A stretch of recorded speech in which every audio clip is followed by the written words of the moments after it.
Hi everyone, and welcome to our webinar, Transform Your Teaching with the Arden Shakespeare Full Series. We're going to be starting now. Please note this event is being recorded. To turn on closed captioning, go to the three dots More button at the top of the meeting screen, then choose Language and Speech, then turn on live captions. We will be taking questions at the end, so please just post your questions in the Q&A section as we go along, and we will try to answer as many as we can at the end. We hope you enjoy the event. Okay, so I'll begin now. I'm just going to briefly introduce myself. I'm Jade Grogan, a white person in their early 30s with long brown hair, and I'm wearing a dark green top. I'm commissioning editor for the Arden Shakespeare list at Bloomsbury, working on a range of books for students and scholars in Shakespeare and early modern studies. This online webinar is our first launch event for the Arden Shakespeare Full series of plays, poems, and sonnets, which we're going to be publishing from May with our very first two editions, which you can see behind me, which just so happen to both be Roman plays about power, ideology, and tyranny. Our first two new editions have been expertly edited and are introduced by leading scholars. Firstly, Andrew James Hartley, whose edition of Julius Caesar draws on contemporary productions and first known performance of the play in London in 1599. The new edition of Titus Andronicus similarly speaks to a diverse range of recent productions and draws on contemporary analyses of gender and race to explore the play's complexity. It's edited and introduced by Curtis Perry and Diana Thompson. These editions are going to be followed by another set of hugely important plays by an excellent group of scholars. We have As You Like It in October, edited by Tom Bishop, and bookending the year in December, we'll have Richard III, edited by Sonia Masai, and Twelfth Night, edited by Emma Smith. These editions will be joining the Drama Online collection several months after they publish in print, and will be presented in a format which allows readers to access shorter versions of the full-length notes, which the Ardens are known for, but this is a new feature of the fourth series online versions. Through the online version, you're also going to be able to look up any word in every edition using our integrated reference works, the landmark 5-volume Arden Encyclopedia of Shakespeare's Language, and that's a part of the Arden Shakespeare Play Collection, Text and Language, which pairs both the Arden texts and the encyclopedias. But now to the fourth series. The fourth series marks a new generation of Shakespeare texts for readers and scholars of Shakespeare today. The series' general editors are established scholarly experts in textual editing and are responsible for seeing through every edition from proposal to printed publication, providing crucial feedback and guidance to all of the volume editors, including each other for their own editions, which are also coming soon. They are none other than Peter Holland, Zachary Lesser, and Tiffany Sturm. We also have a series of fellows who have worked on the fourth series and provided insights and expertise through their respective specialisms in critical studies of race, language, neurodiversity, gender, and sexuality. So I'll introduce our speakers today. We have with us Peter Holland, who's going to be speaking on behalf of the general editors, and the fellows we have with us who are going to explore how the editions can be used to transform your teaching are Varsha Panjwani, Laura Seymour, and Anita Raychawdhuri. Further fellows who finished their respective terms working on the series include the excellent Catherine Vomero Santos, Robert Stagg, and Jennifer Park. Fellows from the current cohort who unfortunately can't join us today due to being unwell are the wonderful Wendy Lennon and Vanessa Lim, who each provided crucial input and suggestions for this webinar, especially Wendy, whose specialism in Shakespeare and pedagogy encouraged us to organise this event. So thank you to all of our former and current fellows for their essential work on the full series, and of course to all of the volume editors and the general editors. Now I'll hand over to Peter, who's going to give an overview of what's new and distinctive about the fourth series. Okay, thank you. Thanks, Jade. It's now over 125 years since the Arden Shakespeare began publications. It started with Edward Dowden's edition of Hamlet back in 1899, and that set the high standards that the Arden Shakespeare has continued to hold to across its long and, I think, rather glorious history. The first series was followed by the second series with famous editions such as Kenneth Muir's King Lear, or Frank Commode's edition of The Tempest, and then the very exciting third series, which was overseen by, amongst others, Richard Proudfoot, Anne Thompson, and David Scott Caston, and finally finished its sequence of publication a few years ago. But it's now over 30 years since the Arden third series began publication, and a lot has changed in Shakespeare criticism since then. Some of the areas are ones we're going to be talking about today in terms of teaching, and they're ones that we want the fourth series really to be reflecting on. Think back 30 years if you can. I certainly can. Many of you can't. And areas of study such as eco-criticism, critical race theory and early modern approaches to race, thinking about neurodiversity, thinking about textual studies in a wholly different way. All of those areas are ones that the fourth series needs and is managing to address and think about and include, not only in their introductions, but also in their commentary notes and in the whole approach to the text that they're presenting. What we set out to do in the fourth series was to ask our individual volume editors to do something rather different from any such request to Arden volume editors in the past.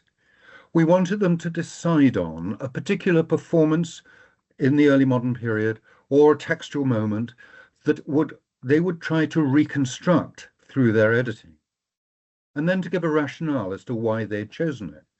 Is it Shakespeare's original idea for the play? Is it its first performance? Is it his revised ideas after an initial performance?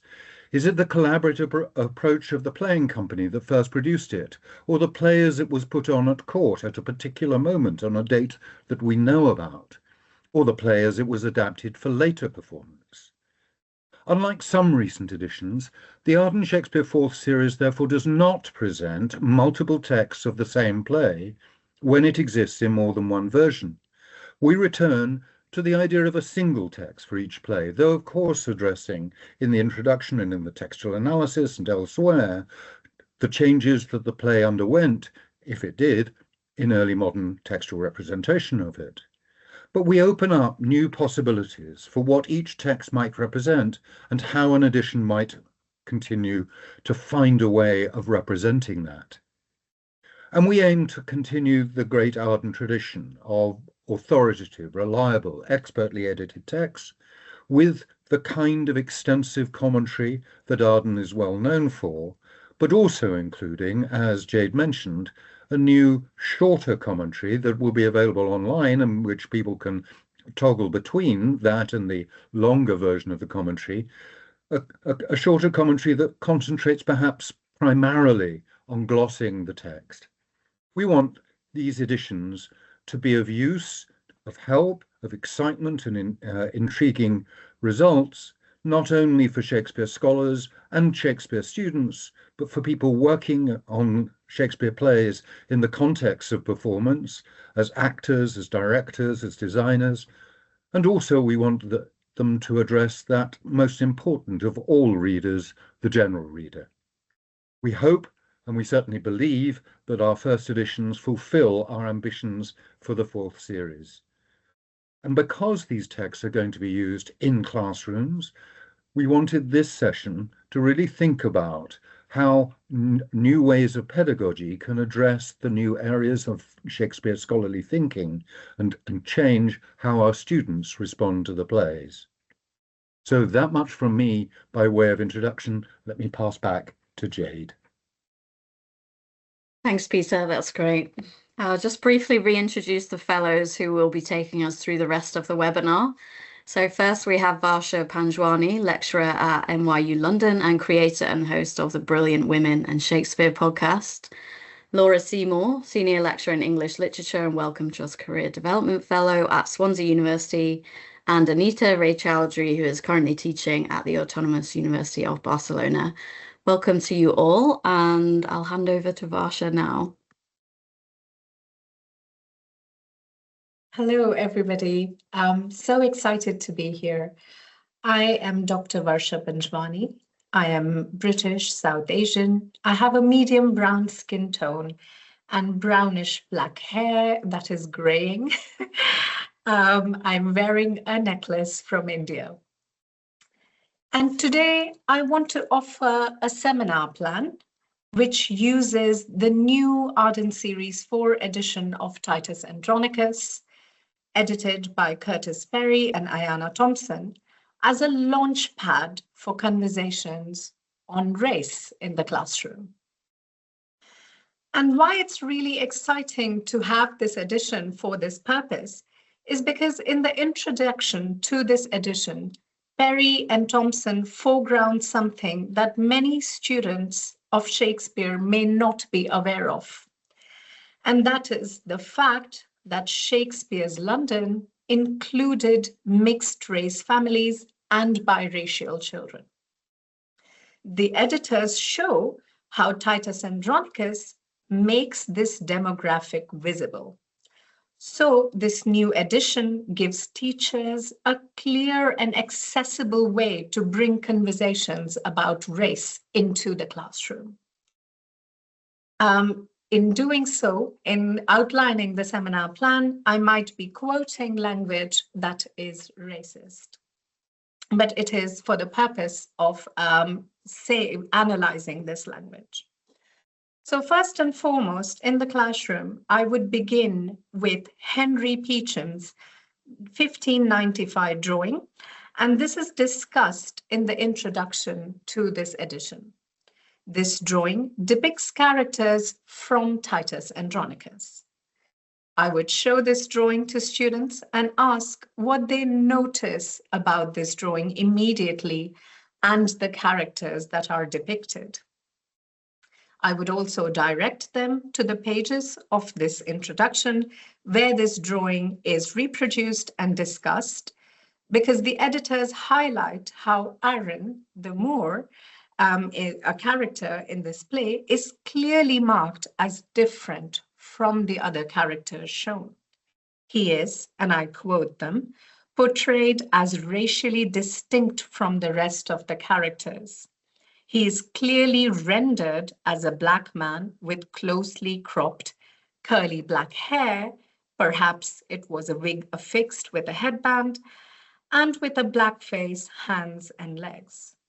Arden then is racially and culturally neither Roman nor Gothic to the drawing, to the person drawing this.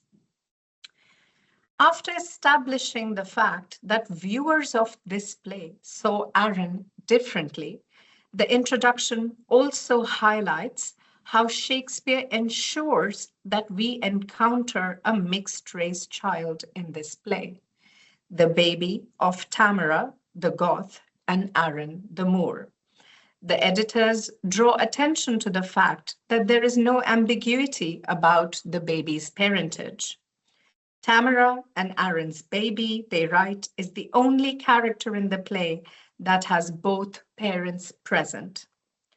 They also say that it is important to consider this infant as biracial, and this is the term they use.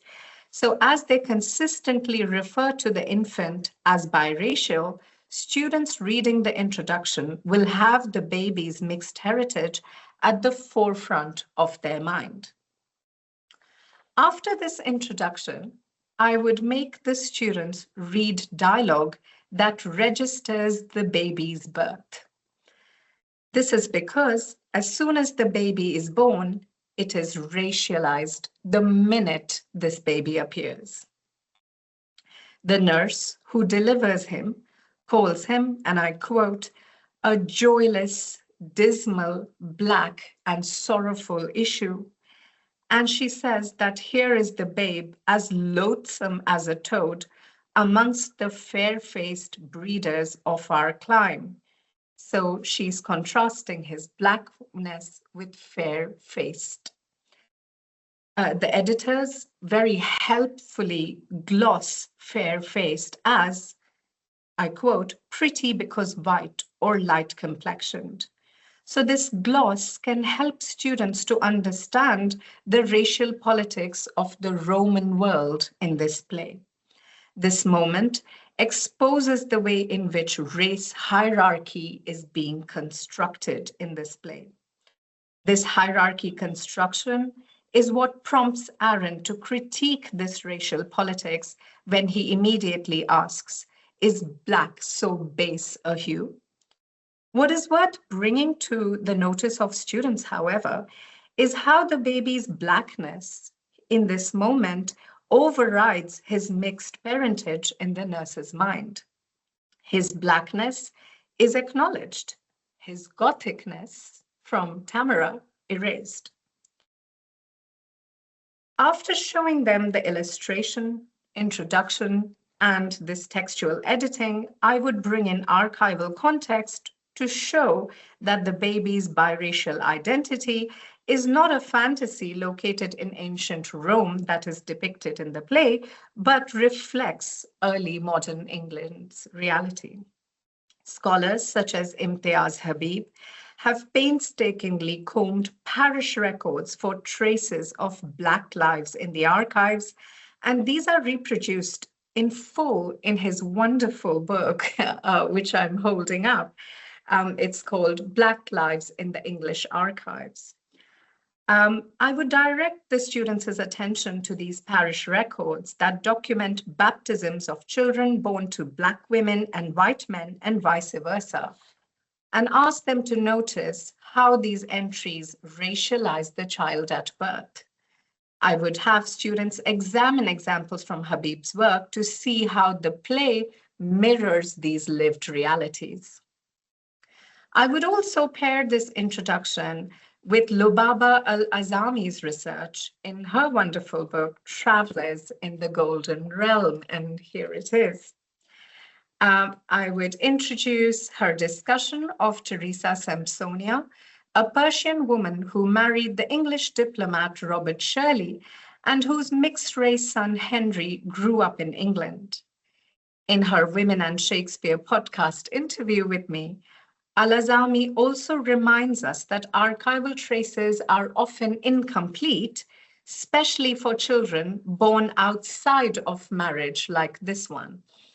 So literature like Titus Andronicus then becomes a crucial space for registering their presence and imagining their lives. Finally, I would invite students as a whole, including those who are biracial or from mixed families, to reflect on belonging, visibility, and what it means to try and fit in a world that does not often acknowledge mixed race and mixed cultures. So the scholarly apparatus of this edition, including the introduction and the glosses, helps students in seeing biracial people both within the play and by extension in Shakespeare's England, even if history has pushed them to the margins. It helps students to understand how this history shaped the play itself.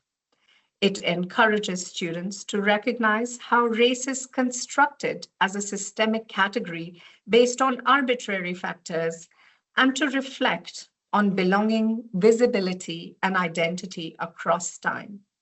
So by starting with this new introduction, we can teach Shakespeare in a way that restores forgotten history and sparks conversation about identity and erasure that feel urgently relevant today, especially in our classrooms.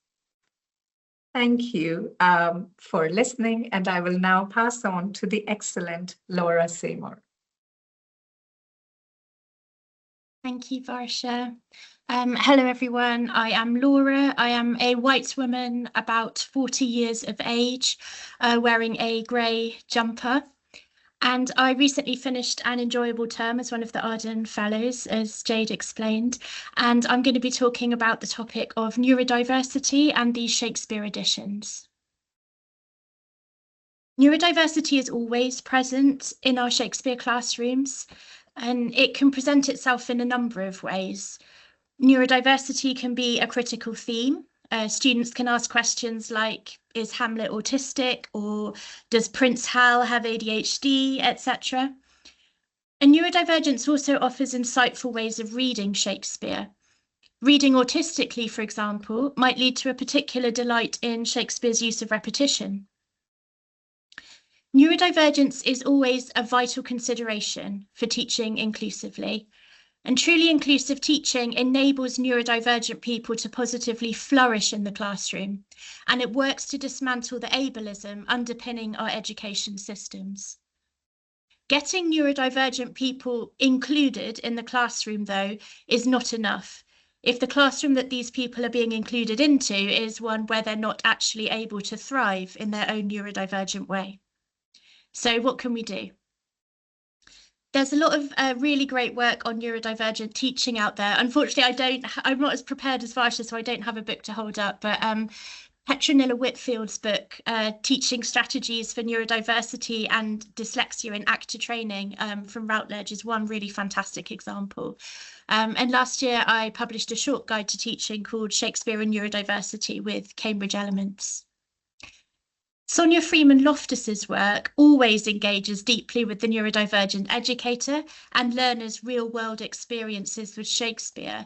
And recently I was part of a team conducting a year-long qualitative research project on neurodivergent education at the University of Oxford, and Loftus contributed a case study to the toolkit that we wrote as a result of this.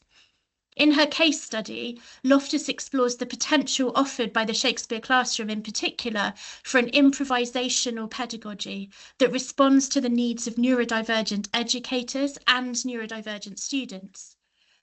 I regard teaching as an improvisational art, Loftus wrote, explaining, "This is in part because for me it must be so. The sensory issues that are caused by my autism vary in severity from day to day, and what is possible one day may not be possible the next." For Loftus, English literature and Shakespeare teaching is particularly welcoming to such accessible flexibility. She writes, I quote, "That kind of flexibility is not possible with every subject matter or curriculum. But when it comes to English literature, I have found that a high level of individual variation is possible." End quote. Teaching neurodivergently with these Arden editions then must be flexible, kind, improvisational, creative, and responsive. That means valuing and encouraging the neurodivergent ways that people work with Shakespeare. The neurodivergent ways we read might involve listening, smelling pages, tasting, tearing, collaging, holding, chatting, hefting, boredom, moving between different books at once, stimming, writing in the margins, repeating and rereading favourite texts. For these Arden 4 editions, the publishers have thought about accessibility, drawing on general guidance and advice from their in-house accessibility manager. So the text from the Arden 4s is designed to be much more readable, with a lot more blank space on the page and clarity of the text. So how did they achieve this? So as you can see on this slide, the font is Kronos, which is a sans serif font, chosen because, like most sans serif fonts, it should be more readable for people who have conditions like dyslexia. The notes are designed in a single columned format, which again was thought to be clearer than notes in several columns.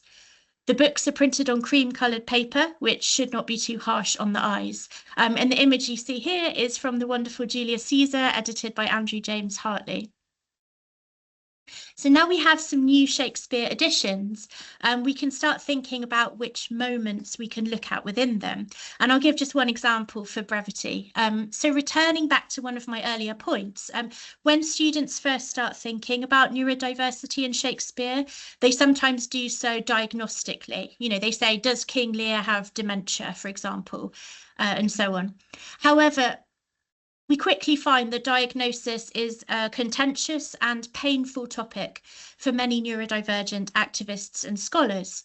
Being neurodivergent is not the same as being officially diagnosed under our current biased and prejudiced system with a recognised condition. Some neurodivergent people cannot access diagnosis. Some do not care what medical officials have to say about them. Some deliberately avoid psychologists and psychiatrists because they fear coming to harm at their hands. And some neurodivergent people are not able to choose whether they are subjected to diagnosis, for example, because they are sectioned or institutionalised.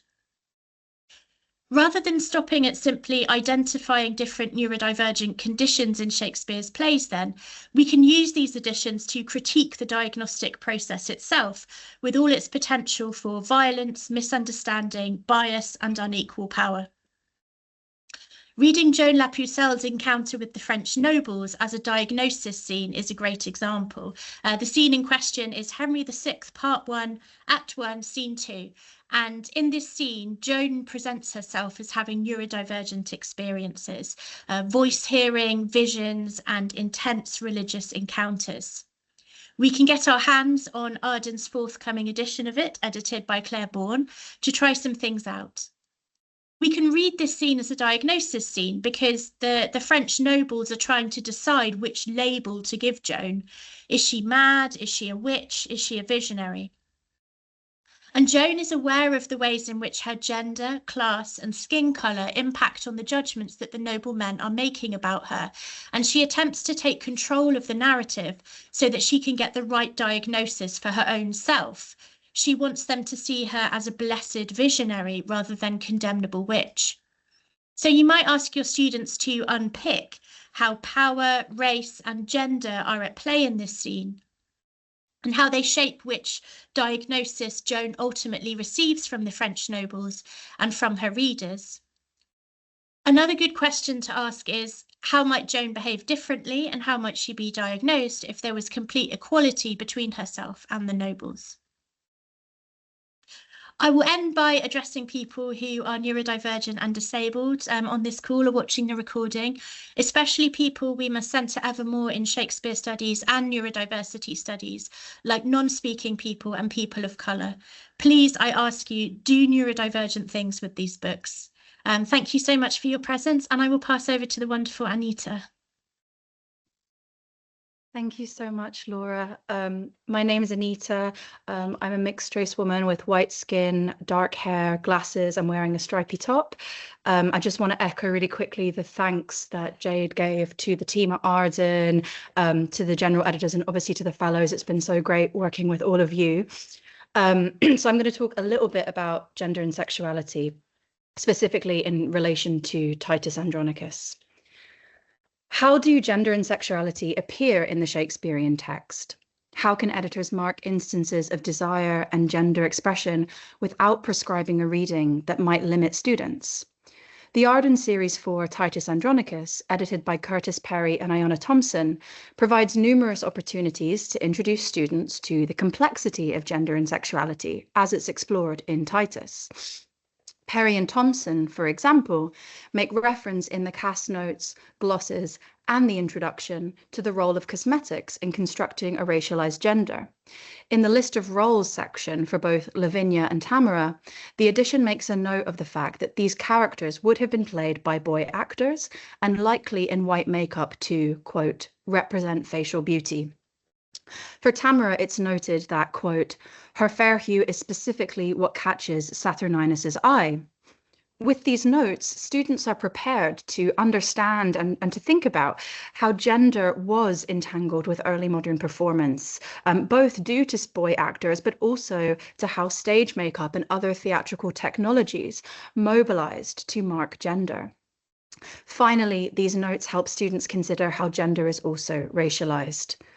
Different glosses in the edition alert students to how gender was constructed or imagined also to be so through cosmetics. For example, in the note to 2.1 on line 126, when Demetrius talks about painted hope, the note explains that the phrasing means, quote, painted false, deceptive. Because this line is hypermetrical, it has proven tempting to amend the text by swapping in a one-syllable word for painted. And the most widely adopted alternative is Oxf1's quaint. Emendation, however, gets rid of the specifically misogynistic connotations that the word painting often had in idiomatic early modern discourse because of the association with women's use of putatively duplicitous makeup for cosmetic purposes, as is in OED 1.c, end quote. This note, for example, helps students understand the deeper resonances of a word like paint. And it also helps us see how paint can conjure up the image of women's falseness due to cosmetics. This historical context could be a springboard for class discussion about how the nuances of gender are also constructed today, as well as what makeup was like in early modernity. Maybe we could bring in brief examples from other writers like Elizabeth Carey's The Tragedy of Miriam, or maybe we could think about Margaret Cavendish's recipe poems. We could also look at excerpts from scholarship like Farah Kareem Cooper on cosmetics, Jennifer Park's work on recipes, or Colby Gordon's work on how different technologies were used to create and affirm gender. Students would be able to think about how we view makeup today and how makeup was a theatrical technology. And this could also get into conversations of work, for example, like Ian Smith's work on blackface, again, the theatrical technologies, and how that relates to not just race, but also gender. Students could also perhaps do an activity where they research early modern cosmetic recipes. It could be quite fun to discuss the different ingredients, the risks and the innovations of these recipes. Activities like this one I'm suggesting help students not only think about the text itself, but the wider material culture of which it was a part and the political complexities of that culture. Like I imagine many of you as well, I really obviously love to show adaptations when teaching Shakespeare. And I've also often asked students to create adaptations in different kinds of ways to showcase their own critical readings of Shakespeare and how we could represent these critical readings in connection to other contexts, stories, or questions that interest the students beyond Shakespeare.